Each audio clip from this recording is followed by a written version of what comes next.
మన ప్రభు అయిన యేసుక్రీస్తు నామములో జీసస్ క్రైస్ట్ విశ్వాసులందరికీ ఈ ఉదయకాల శుభములు.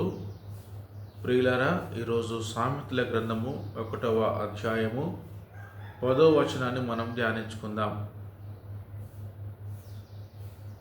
దావీదు కుమారుడైన సొలొమోను యవనస్తులకు రాస్తున్న మాట దేవుని ఆత్మ చేత ప్రేరేపించబడి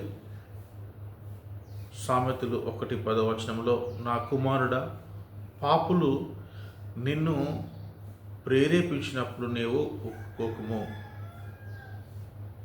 ఒక తండ్రి, ఒక తల్లి తన కుమారునికి చెప్పిన రీతిగా ఇక్కడ సొలొమోను మరి సర్వలోకానికి కూడా దేవుని ఆత్మచేత ప్రేరేపింపబడి యవనస్తుల కొరకు ముఖ్యంగా ఈ మాటలు వ్రాస్తున్నాడు. ఈ రోజులో నిజంగా చాలామంది జీవితాలు ఎలా ఉన్నాయంటే, పాప జీవితం ఉంది, భయంకరమైన పాప జీవితం జీవిస్తున్నారు. ఈ యొక్క పాపని గల కారణం ఏంటంటే చెడు స్నేహాలు, చెడు అలవాట్లు. వీటన్నిటి గల కారణం ఏంటంటే పాపుల ప్రేరేపణే. ఈరోజు మంచి తల్లిదండ్రుల పిల్లలు కూడా, ఆత్మీయంగా జీవించే తల్లిదండ్రులు ఈ లోకంలో ఎంతోమంది ఉన్నారు. కానీ ఆత్మీయంగా జీవించే ఆ తల్లిదండ్రులకు పుట్టిన కుమారులు కూడా ఈ లోకంలో పాడైపోయే అవకాశాలు లేక మానలేదు. తల్లిదండ్రులు ప్రార్థన పరులే, కానీ మరి కుమారులు ఒకవేళ ప్రార్థన పనులు కాకుంటే, ప్రార్థన చేసే సమయం దేవునికి ఇవ్వకుండా, వాక్యం చదివే సమయము దేవునికి ఇవ్వకుండా, లోకంలో తల్లిదండ్రుల మాట వినకుండా చెడు స్నేహాలు చేసి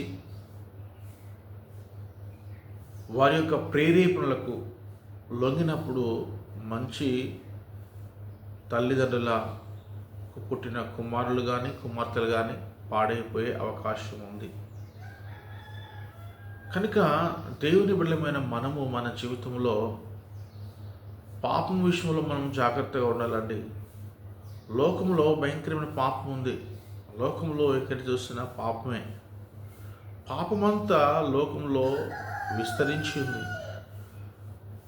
చూడండి, ఎక్కడికన్నా రోడ్డు మీదకి వెళ్తున్నప్పుడు ఎంతో భయంకరమైన పాపం. అందుకొరకే సామెతల గ్రంథంలో దేవుని వాక్యం సెలవుస్తున్న, కుమారుడా, నీవు మార్గమున వెళుతున్నప్పుడు ఎడమ తట్టు కానీ కుడి తట్టు కానీ నీవు చూడకు. ఎందుకు?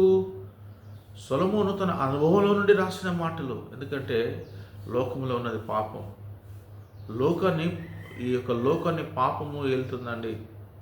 రోజు మనం మార్గంలో వెళుతున్నప్పుడు భయంకరమైన వాల్ పోస్టర్స్ మనం చూస్తున్నాం. మరి ఒక్కొక్క మనుషుల తీరు ఎలా ఉందో మనకు తెలుసు. అంటే ఎదుటి వ్యక్తిని చూస్తే పాపంలో పడే అవకాశాలు ఉన్నాయండి. ఎందుకంటే మనుషులు అలాంటి పాప స్వభావంతో నిండి ఉన్నారు.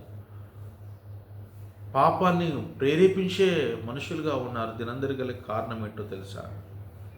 వారికి దేవుని భయం లేకపోవడమే. రోజు మనుషులు ఎలా తయారారంటే జంతువుల కంటే హీనంగా తయారారండి. వారి యొక్క వస్త్రధారణ మనిషిని పాపంలోనికి ప్రేరేపించే విధంగా ఉంది. వారి మాటలు, వాళ్ళ చూపులు అంతా కూడా పాపంతో నిండుకుని ఉన్నాయి. కనుక అనుకొరికే యవనస్తులకు దేవుడు చెప్తున్నాడు, మీరు అలాంటి వారితో స్నేహం చేయకూడదు. పాపులు మిమ్మల్ని ప్రేరేపించినప్పుడు ఒప్పకండి. కోపిష్టులతో స్నేహం చేయకండి.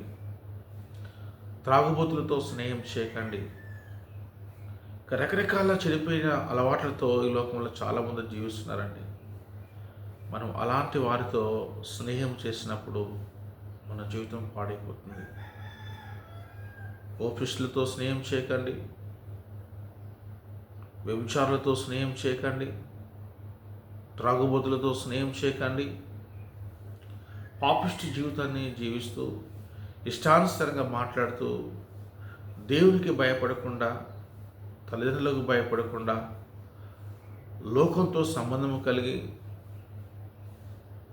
దేవుని లెక్క చేయకుండా బ్రతికే మనుషులు ఈ లోకంలో చాలామంది ఉన్నారు. కనుక ప్రియమైన తల్లిదండ్రులారా, యవనస్తులారా, మన పిల్లల విషయంలో మన జాగ్రత్తగా ఉందాం. మనందరికీ తెలుసు, తప్పిపోయిన కుమారుడు సంగతి మనందరికీ తెలుసు. తప్పిపోయిన కుమారుడు లోకం చేత ప్రేరేపించబడడండి. లోకంలో ఉన్న ఆశలు, లోక స్నేహాలే తప్పిన కుమారుడు పాప జీవితం జీవించడం గల కారణం. లోకాశలే. తండ్రిని విడిచిపెట్టాడు, తల్లిని విడిచిపెట్టాడు,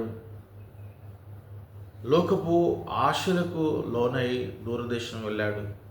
కానీ స్నేహితులు పొగిడారు, తన కడ డబ్బున్నంతసేపు పొగిడారు. కానీ తన కాడున్న డబ్బంతా కూడా పాపులు మింగివేశారు.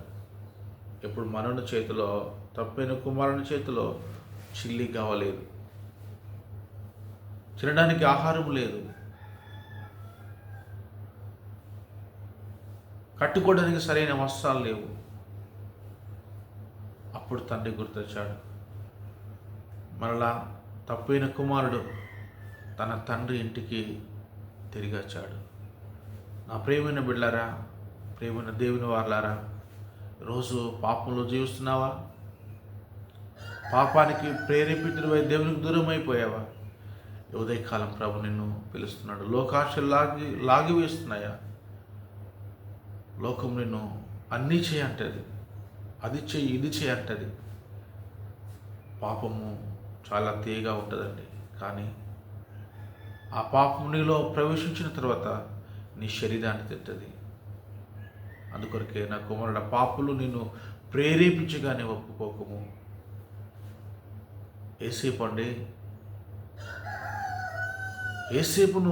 యోసేపును యవన కాలంలో యోసేపును పాపం ప్రేరేపించిందండి.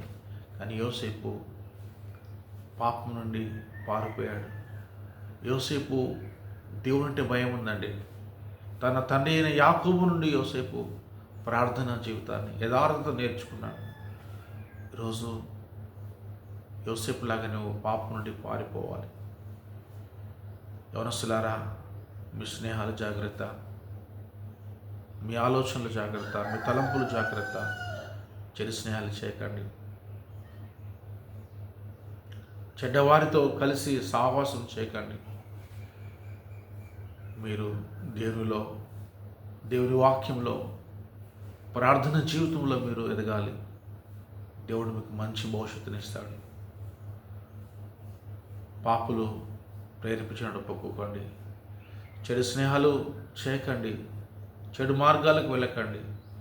ఈ లోకంలో భయంకరమైన పాపం ఉందండి. ఎక్కడ చూసినా భయంకరమైన పాపం అండి.